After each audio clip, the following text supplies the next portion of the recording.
এই মামলাতে মূলত আসামি ছিলেন আব্দুল আল মামুন ওরফে প্রিন্স মামুন। ফিজিক্যালি অথবা মেন্টালি বিভিন্ন রকমভাবে টর্চার আব্দুল আল মামুন অথবা ওরফে প্রিন্স মামুন করে আসছিলেন আমাদের ক্লায়েন্টকে।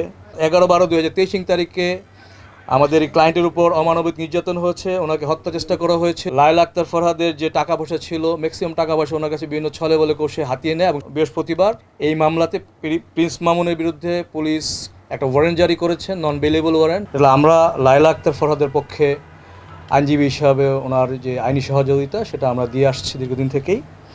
আপনারা জানেন যে ইতিপূর্বে লায়লা আক্তার ফরহাদের সাথে আব্দুল আল মামুন ওরফে প্রিন্স মামুনের একটা পরিণয় বা আমরা যেটা বলি প্রেমের সম্পর্ক, সেই ধরনের একটা সম্পর্ক ছিল। দীর্ঘ 4 বছর ধরে তাদের একটা সম্পর্ক কন্টিনিউ করার পরে আমরা আগে বিভিন্ন সময় মিডিয়া দেখেছি যে ফিজিক্যালি অথবা মেন্টালি বিভিন্ন রকমভাবে টর্চার আব্দুল আল মামুন অথবা ওরফে প্রিন্স মামুন করে আসছিলেন আমাদের ক্লায়েন্টকে। আমাদের ক্লায়েন্ট বাধ্য হয়ে বিগত 11/12/2023 তারিখে ক্যান্টনমেন্ট থানায় একটা মামলা করতে বাধ্য হন, কারণ টর্চারের মাত্রাটা অতিরিক্ত বেড়ে গিয়েছিল। যেভাবে ওনার সাথে সম্পর্ক চলছিল 4 বছর, এর মধ্যে অনেক কিছুই আপনারা অলরেডি জানেন, দেশের জনগণও জানেন ওনাদের সম্পর্কে।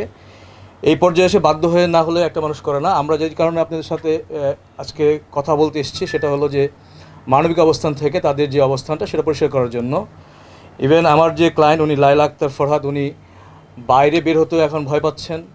আজকে ওনার আসার কথা ছিল, বিভিন্ন পারিপার্শ্বিক কারণে উনি আজকে আমার এখানে এসে আপনাদের সাথে কথা বলার সুযোগটা নিতে পারেন নাই। তো ইতিমধ্যে আপনারা জেনেছেন যে এই মামলাটাতে যখন পুলিশ তদন্ত করেছে, তদন্ত করে আব্দুল আল মামুন ওরফে প্রিন্স মামুনকে দোষী সাব্যস্ত করেছেন। ওনারা পেয়েছেন যে ওই দিন অর্থাৎ 11/12/2023 তারিখে আমাদের এই ক্লায়েন্টের উপর অমানবিক নির্যাতন হয়েছে, ওনাকে হত্যা চেষ্টা করা হয়েছিল। এবং আপনারা ব্যাকগ্রাউন্ডও জানেন যে এই কাহিনীটা শুরু হয়েছিল কোথায়। আব্দুল মামুন ওরফে প্রিন্স মামুন লায়লা আক্তার ফরহাদের যে টাকা পয়সা ছিল, ম্যাক্সিমাম টাকা পয়সা ওনার কাছে বিভিন্ন ছলে বলে কষে হাতিয়ে নেয় এবং সর্বশেষ ওনার যে একটা পৈতৃক বাড়ি রয়েছে সেই বাড়িটা হাতিয়ে নেওয়ার চেষ্টাতেই কিন্তু এই তারিখে তাকে টর্চার করে মেন্টালি, ফিজিক্যালি এবং তাকে হত্যা চেষ্টা করে, যেটা পুলিশের তদন্তে সুস্পষ্টভাবে এই ধারাসহ 307 ধারাসহ 506 আরও কয়েকটা ধারাতে ওনার বিরুদ্ধে চার্জশিট দেয়।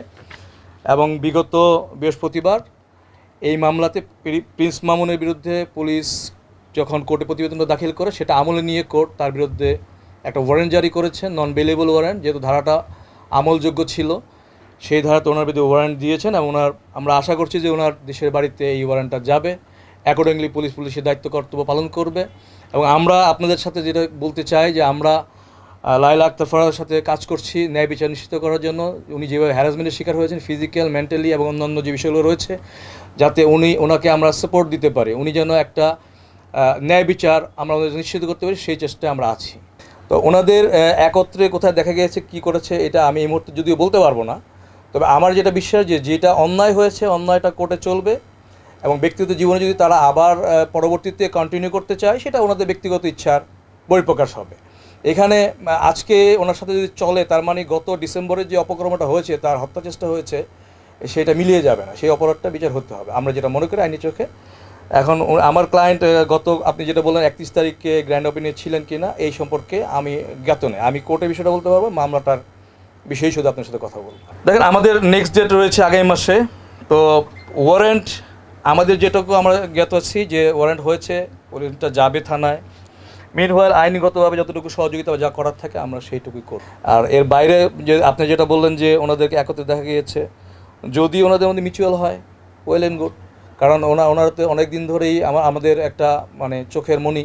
আমরা মিডিয়াতে দুজনকেই দেখি, বিভিন্ন মিডিয়াতে বিভিন্ন রকম কথাবার্তা শুনি, ওনাদেরকে দেখি সবসময়। যদি দুজন মিলে যায় তাহলে আমার মতো আপনারাও আশা করছি যে এতে খুশি হবেন, বেজার হওয়ার কিছু নাই। সেই দিনও কিন্তু আবারও টর্চারের শিকার হয়েছে লায়লা, আপনারা জানেননি সেই বিষয়টা। এইখানেও আরেকটা জিডি কিন্তু আমরা ক্যান্টনমেন্ট থানায় করেছিলাম। এই মামলাটা যেটা আমরা এখন যেটা নিয়ে কথা বললাম এটা 11/12/2023 ফাইলিং হয়। হ্যাঁ, অ্যাটেম্প টু মার্ডারের মামলাটা, এইটাই তো মামলা আমাদের সাথে ইস্যু। কিন্তু এরপরেও যখন তারা গত ডিসেম্বরের 11 তারিখের মামলা, ওই দিনের ঘটনা, টর্চারের ঘটনা ঘটে 23/3/14 আমরা 24-এ আমরা এটার জিডি কপিটা আপনাদের দিচ্ছি। কিছু না 1 বছর না, এই মামলাটা 6 মাস অ্যারাউন্ড। তো প্রতিবেদনও আসছে প্রায় 1 মাস। প্রতিবেদন আসলে পরে ডেটে সেটা কোর্টে যায়, কোর্ট বিচার করে, জানতে চায় যে এটা আপত্তি আছে কিনা। কারণ এখানে তো মোট 4 জন আসামি ছিলেন, তিনজনের বিরুদ্ধে পুলিশ বলছে যে আমরা তাদের ঠিকানা খুঁজে পাই নাই, ঘটনা তারা ঘটায় নাই বা সম্পৃক্ত ছিল না এরকম বলে নাই। চারজন কে কে যদি আমি বলতে পারি, আমাদের স্টেশনে আছে এখানে। এই মামলাতে মূলত আসামি ছিলেন আব্দুল আল মামুন ওরফে প্রিন্স মামুন, 2 নম্বর আসামি ছিলেন মোহাম্মদ হেলাল, আর মোহাম্মদ জুবায়ের 3 নম্বর আসামি ছিলেন। তার মধ্যে পুলিশ তদন্তকালে 2 ও 3 অর্থাৎ হেলাল ও জুবায়ের ঠিকানা খুঁজে না পাওয়ায় তাদের বিরুদ্ধে প্রতিবেদনে উল্লেখ করে এফআরটি, যেটা আমরা বলি, তাদেরকে অব্যাহতি প্রার্থনা করে আবেদন করেছিল। তো অ্যাকর্ডিংলি আমাদেরকে জিজ্ঞেস করা হয়েছিল যে এদের ঠিকানা পূর্ণাঙ্গ দিতে পারবো কিনা, যেহেতু আমরাও তাদেরকে ওইভাবে ব্যক্তিগত ঠিকানা কালেক্ট করে দেওয়া সম্ভব ছিল না, আমরা কোর্টকে বলেছি আমাদের কাছেও নাই, যার কারণে কোর্ট এককভাবে আব্দুল আল মামুনের বিরুদ্ধে ওয়ারেন্ট দিয়েছেন এবং পরবর্তী প্রসিডিউর জানেন ওনাকে যদি কোর্টে ধরে আনা হয় অথবা উনি স্যালেন্ডার করেন, যদি জামিনপ্রাপ্ত হন বা অথবা না হন, যেটাই হোক না কেন মামলাটার সামনে আগাবে। আমরা আশা করছি ট্রায়ালে আমরা একটা ন্যায় বিচার যেন নিশ্চিত করতে পারি। আপনাদের সহযোগিতা লাগবে, আমরা সহযোগিতা করবো ইনশাআল্লাহ। আমরা যতটুকু জেনেছি এখন পর্যন্ত তারা খুব ঘনিষ্ঠ ফ্রেন্ড তাদের, এবং এই ক্রাইমের অ্যাকিউজ যদি বলি আমরা পার্টনার বলতে পারি আমরা, তারা যেহেতু একই সাথে ছিল। প্রতিবেদনে বিষয়টা এইভাবে এসছে যে তারা ছিল, তাদের এই বক্তব্য বা তদন্তকালে প্রকাশ পেয়েছে, কিন্তু তাদের যেহেতু ঠিকানা পাওয়া যাচ্ছে না, আইডেন্টিফাই করা যাচ্ছে না, যার কারণে তাদেরকে অব্যাহতি প্রার্থনা করেছে পুলিশ।